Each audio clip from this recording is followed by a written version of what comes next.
Hello and welcome to another Out of Spec Reviews video. You join me in the office, which means, yes, we are analyzing charging curves today, specifically on the Mercedes EQS 450 Plus.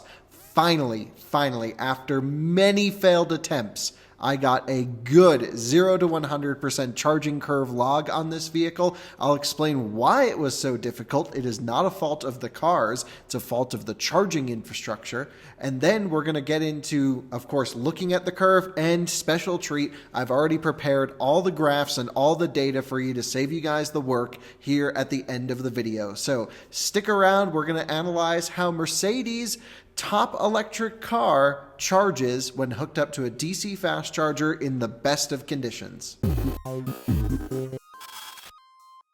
So it's time to analyze the EQS's charging curve. And, we do these tests pretty standardized. And, the industry, I think, is going towards a 10 to 80% range to understand, to sort of standardize these charging curves. A lot of people aren't so comfortable plugging in at 3% state of charge like I would be. But I also think it's really important to understand the top of the battery pack and the bottom of the battery pack to see how the car charges across its full spectrum. So keep in mind, you're not going to be on a road trip at least doing a 0 to 100% charge every time, but I still feel extremely strongly that it's important that we understand how the vehicles charge across the curve. Now, we've run into a couple scenarios with a few cars that have heat management issues that actually can't sustain a full curve starting at 0. For example, Ioniq 5s don't actually have the thermal envelope to handle a theoretical maximum charging curve. But here in the EQS, my gut feeling is we do not run into any thermals on this test. Now, there are a couple things we can do to test for it. I'll explain later on in the video some of the things that I would have liked to do if I had another week or two with the car, but I only had 1 week with the EQS. I had already done a ton of testing for range testing. The thing did 344.7 miles at 70 miles an hour constant with the big wheels and snow tires. Impressive range. Look, I understand it's not a Lucid in terms of range. That's definitely still a more efficient vehicle, but I was impressed. It was the longest range vehicle I've ever tested. Now, this particular EQS starts at $102,000. The one we tested was $122,000.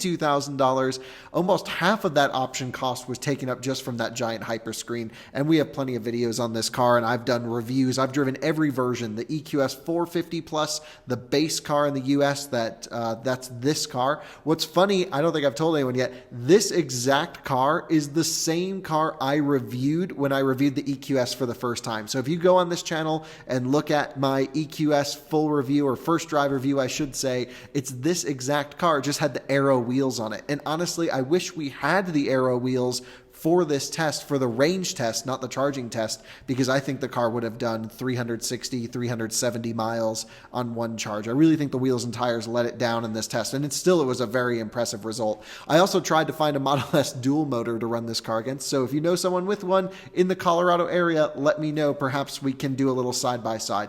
Anyway, this is the 450 Plus, 107.8 kilowatt hour usable pack. I think about 112 or 113 installed capacity. I don't know if there's a listed figure though, but it definitely has some buffers, and I'll show you how I know it has buffers. To set up for this test was a grueling task. First off, I had tried 3 separate times on this trip to get a good DC fast charging session. And one of the problems with it, well, we were battling 2 things. One was the temperature outside. It was cold. The day I did this test, the car was cold soaked. So I had to warm it up, drive it hard, and I got it warm. The test is done well. I'll just kind of explain how it's done. If you want to jump forward to the test, you can just scrub through.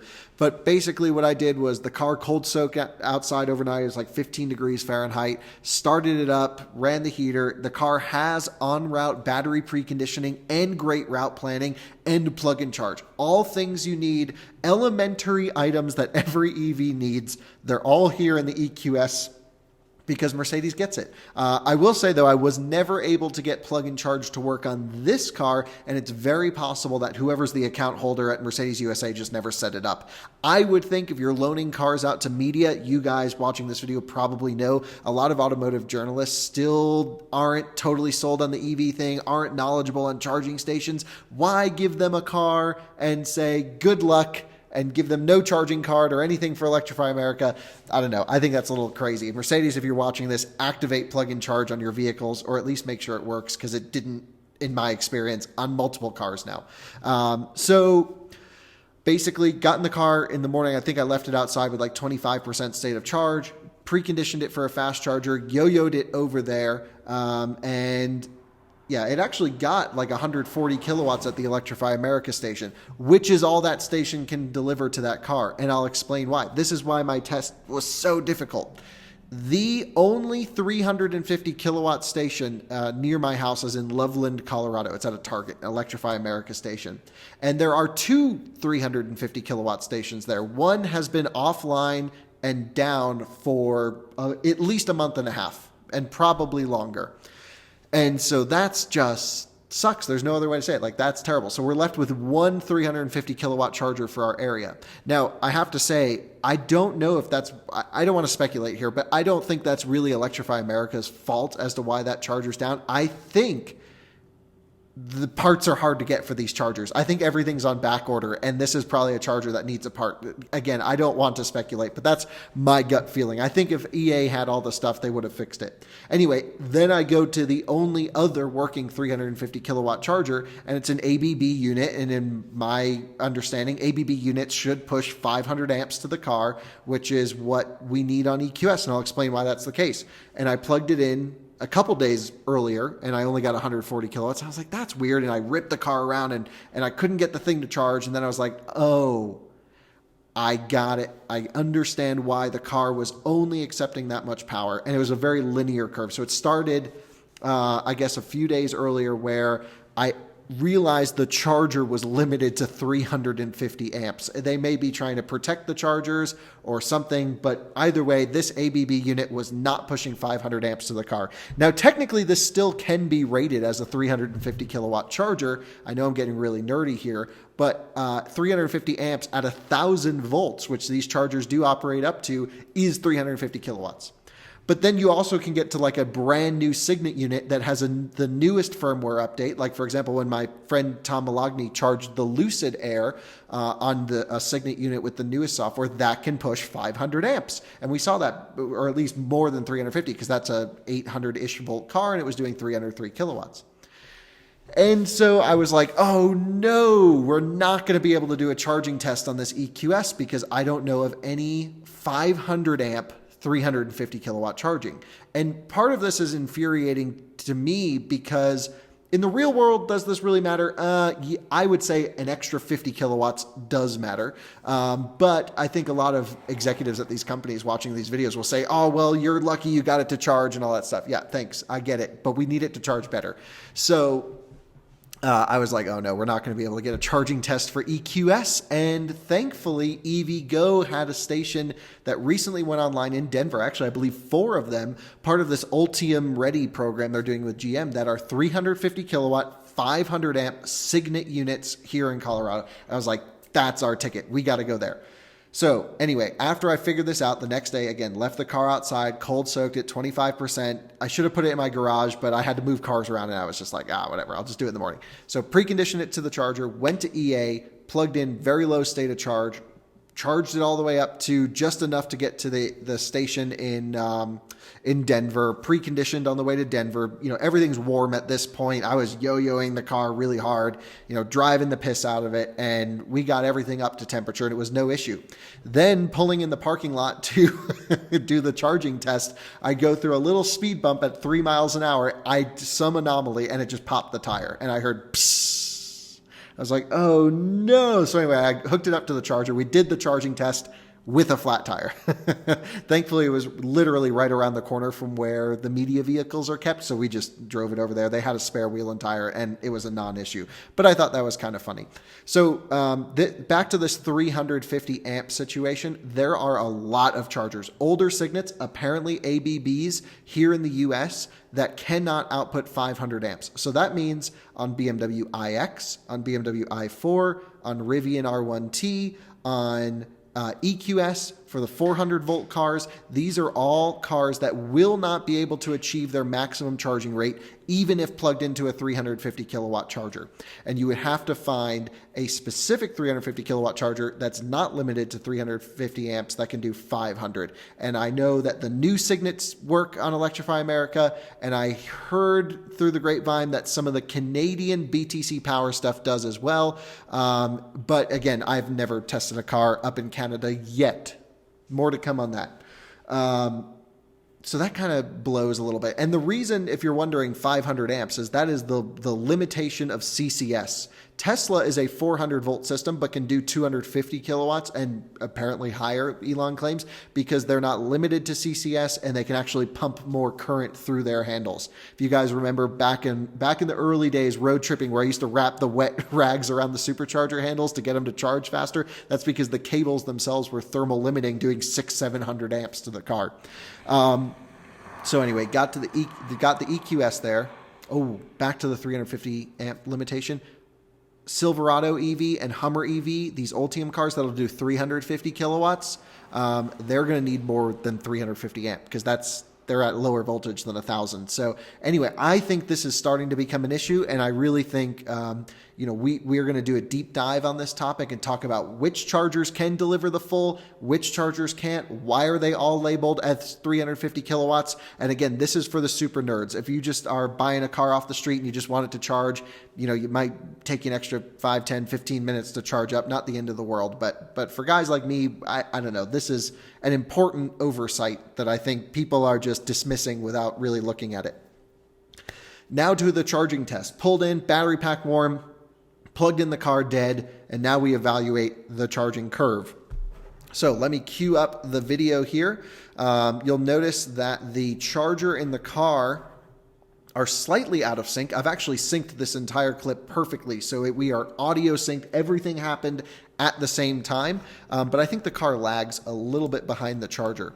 Also, at the end, I've provided some data where occasionally, and it could be due to this lag thing, occasionally the charger shows a lower rate than the car. And what we're looking at here is, the charger in theory should always be higher than the car because there's losses in transmission. The car has to run pumps. And I believe the data,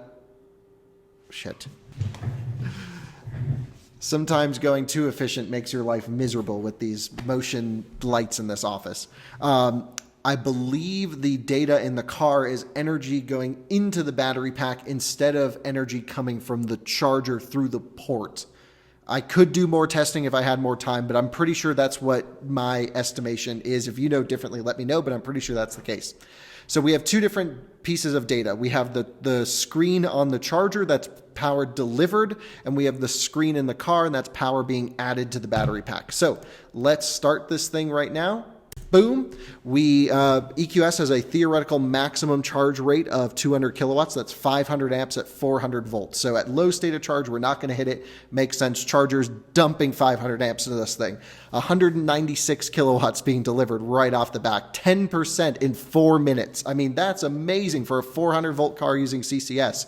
Is really, really, really good. Now, this again has an over 100 kilowatt hour battery pack, and we're just rocking flat out 200 kilowatts roughly right now. It's just ripping. And I had my temperature gun out and I was checking the temperature sensors throughout the whole session on the cables, on the charger, on actually the charging units as well. And everything stayed under 100 degrees Fahrenheit. It was cold outside. It was about 35 degrees, actually 32 degrees when we did this test, which is perfect for a charging test because even though I drove the car hard, in theory, hopefully it wouldn't overheat during this test. And my guess is that it didn't. Look at this, 38%. We're still doing 180 kilowatts. Really nice flat curve, loving it. We peaked in that mid 30s and now we're just starting to come down in that 40% range, but still 170 kilowatts at 45% is amazing.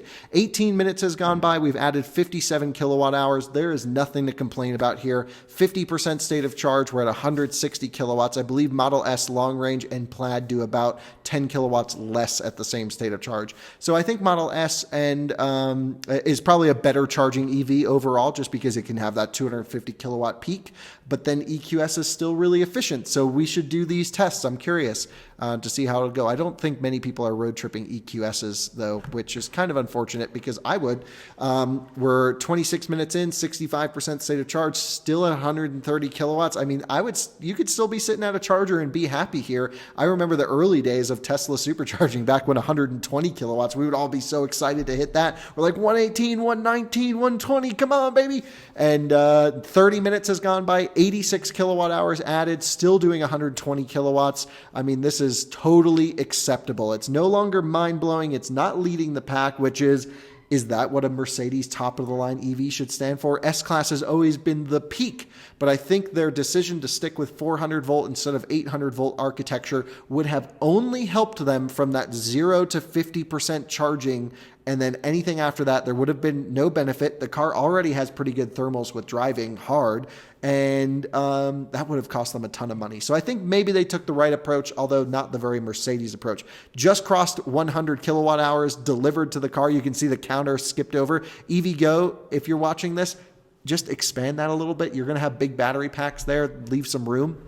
Still doing 50 kilowatts here, almost at 90% state of charge. So there is not much to complain about up until about, right about now, this 90%, it really starts to come down. And there's another situation we should talk about that's going to come up too, which is EVgo has a 1 hour session limitation, which makes charging tests like this kind of difficult. Now, certain cars like the Ioniq 5 and the Taycan, I believe, are the only two I've tested that can go from dead to full in less than 1 hour. Other cars do take longer. And I understand most charging sessions, 99.9% of them are less than 1 hour. But at least for our charging test, maybe you can give us a secret code so it doesn't actually shut off, because here it shut off at an hour. But I think we got, 99% of the bulk literally of this test done. We have 110 kilowatt hours dispensed. The reason that more energy has gone into the car than the battery pack is, of course, because the car has to run pumps. It was running cooling fans starting at around 45% is when we first heard the fans kicking in, which is well after the taper point. This is why I don't really think we had any thermal throttling of this charging session at all, based off of my experience. Charging session just cut off there after 1 hour. We reconnect. Everything's happening in real time, of course, and we're back to charging. Happens pretty quick. And I love that the EVgo station actually has this extra little menu. I wish I knew about it before, but I don't use EVgo often. It shows you amps, volts, kilowatts, and it even teaches you on the screen what each thing means. And I think it's so wonderful that they do that. It's really, really good data, and props to EVgo for giving us the data we all want. And so, yeah, here we are finishing up at the end. We're at about level 2 rates right now, 12, 13 kilowatts at 97%. Not much benefit of DC fast charging up top here. Now, the reason I mentioned I knew that this car had a top buffer was because it actually cuts off before it goes down to 1 kilowatt. A lot of Teslas will go down to 1 kilowatt and sit there and top balance, and that's because they squeak everything out. This goes 6 kilowatt, boom, stop. And also, the reason we've delivered more energy to the car than what it can actually take, I know I didn't finish that thought earlier, is, there's losses. So the car has to run stuff, but then there's also transmission losses. So remember, I squared R. With 500 amps going into this thing, there's a ton of heat loss. There's a ton of inefficiencies.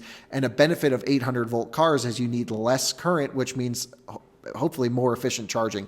And there you go. The full session ends just over an hour. Now I have the full charging curve plotted out for you here for your viewing pleasure.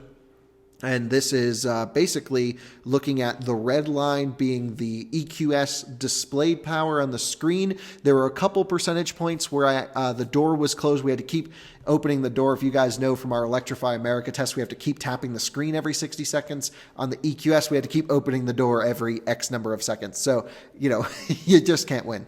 But we missed a couple percentage points. I just put graph smoothing on that, and it filled out the lines. It looks pretty good. But that only happened 1 or 2 times throughout this test. I think 2 separate periods where we missed 1% state of charge data point. But we at least have the charger as well. Now, the one thing that kind of confuses me is, having this big disparity between the car and the charging power in the beginning makes sense, because like I mentioned, the more current we're flowing to the car, the more inefficiencies and losses we will have, and that all adds up. What isn't adding up is everything from about 47% onwards, where they're pretty much even. which means that the charging session's unbelievably efficient. The car's accepting everything given to it, which is great. And you can see it peaking above occasionally with, if the car has to run a cooling fan or an air conditioning compressor from time to time. That makes sense. But then there are data points where the charger's actually saying it's delivering less than what the car says it's putting in. And we're talking 1 kilowatt differences. I don't think we had anything more than 2 at its biggest discrepancy, but 1 kilowatt. And this could just be how the car is displaying certain things back and forth. And of course, with this much power, sometimes it's hard to be extremely accurate. But it's the first time I've plotted this out from the charger and the car, and I thought you guys would find that interesting. Either way, the point of these videos are to see the actual charging curve, and I would say this is a very easy charging curve, not much going on here. That's questionable in my opinion. You can see the car kind of ramps up and down a little bit, which is odd. I've never really seen this sort of wave approach, but what's probably happening is pack voltage is coming up. It might actually be derating current in little ledges as pack voltage comes up, because this is a pretty high voltage 400 volt pack. And then of course the taper seems to be totally intentional, pre-programmed in, and it's a good charging curve. I mean, there's not much to really complain about here. The thing with EQS though is if you're on a road trip, you want to plug in as low as possible to a DC fast charger to maximize time. Now, of course, our audience will comment, well, isn't it risky pulling into chargers at 5%? And my answer is yes, probably. I don't know. I do it because even if I pulled in with 20%, in a lot of cases, I wouldn't have enough juice to make it to another charger. So I'd rather just maximize my time across the country anyway. I love to do stuff like that. So if you want to take the out-of-spec approach to road tripping, this is a car you just aim for the lowest arrival state of charge for the fastest time. Maybe not the most relaxing road trip experience. I'm not saying you should do this if you're a newbie or you haven't done stuff like this before. Just be mindful. And so that's the reason I do 0 to 100% tests. A lot of outlets will do 10 to 80. A lot of outlets do 20 to 90. People are doing different stuff.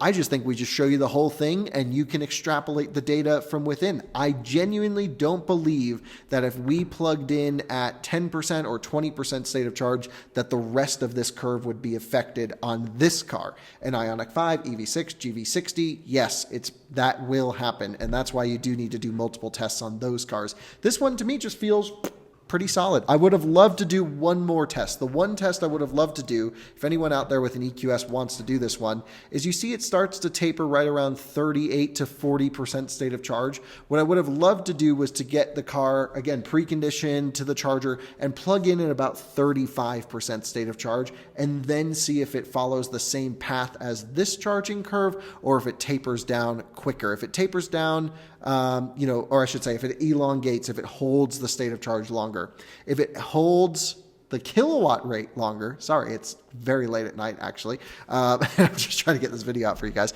If it holds the power level higher longer from plugging in, then it means that the 0 to 35%, 500 amps being blown into this thing, heated it up to the point where it was thermals that caused it to derate early. Based off of the shape of this curve, it's very Tesla-like, and it does not indicate to me that thermals played a role in this charging session. Perhaps some of these waves and bumps early on was air conditioning this car, I don't know.